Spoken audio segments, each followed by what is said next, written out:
Ustaz, badan saya bertatu. Apa hukumnya bagi yang bertatu kalau sholat? Sholatnya sah.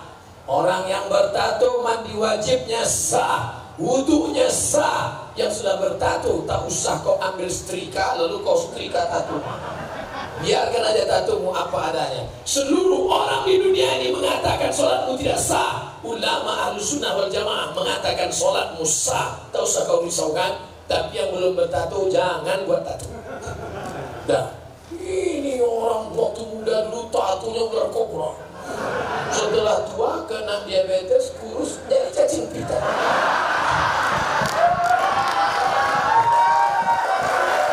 Dulu waktu masih tegak berotot, gambar burung Garuda mau menangkap ular di tengah laut, gambar burung menyambar. Begitu kurus keriput, burung puyuh mendukung.